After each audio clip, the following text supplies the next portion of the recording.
Hello and welcome to episode 3 of the All Report. I am Katie Gordon, the Associate Editor of the Assay magazine. It's a pleasure to be able to connect with any new and old viewers of the Assay.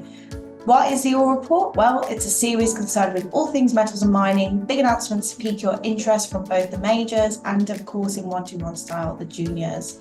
If you're watching this and you want to contact us regarding any big company announcements, we will add our contact information at the end of this video. So last week saw us wrap up our 121 Singapore mining investment event, which was a huge success. We saw 55 investors meet up with a huge variety of corporates in the beautiful Pan Pacific orchard. A total of 190 meetings were booked and we received lots of positive feedback. Starting with one investor stating, "I had a great time at your conference, thanks for allowing me to attend.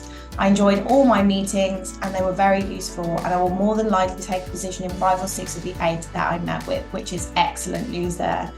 We had another investor stating, "The meetings that you have arranged for us has enabled us to understand our sponsor's business approach at a different stage of their business development. We're happy to continue to engage with them whenever it's applicable." So it's all positive news there. Of course, we had to check in with the corporates too, with our first bit of feedback from a new attendee to our events, Summit Minerals, who stated that they love the 121 format, which allowed them to have undivided attention for 30 minutes from investors. And they also explained it gave them an instant reach into the Asian investor markets, which they wouldn't have otherwise had. Next, we heard from Whitecliff, who had a whopping 10 meetings on day one, with an indication of achieving financial support on the next placement. Finally, we had a short but sweet bit of feedback from Empire Energy, who felt the event was a great success. So all in all, 121 Singapore mining investment event was a huge success. The team did an excellent job and we cannot wait for our next event, which is in fact 121 Mining Investment Event New York.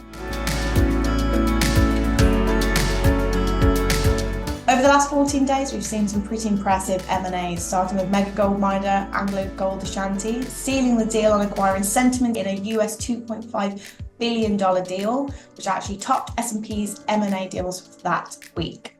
Anglo Gold's annual production was around 2.6 million ounces in 2023. With the addition of the Secure mine, the annual gold production will reach around 3 million ounces. So that's a great deal there for Anglo Gold.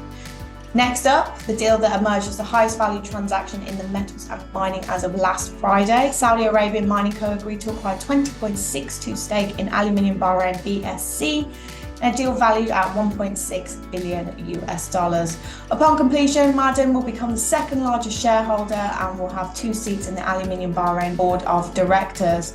Ma'aden also entered a deal with Alcoa Corp to acquire the remaining 25.1% interest in a joint venture valued at $1.05 billion, with closing anticipated in the first half of 2025. Finally, to round up our M&As list, a sweetened offer has come in to acquire Korea Zinc from MBK Partners and Yunpeng Precision Corp. $1.7 billion. Quite a hefty increase there from the initial $1.5 billion bid, yet surprisingly, as reported by S&P, Korea Zinc are in fact looking to block the bid. Well, that wraps up our All Report for this week. Tune in next week for some more mining and metals news.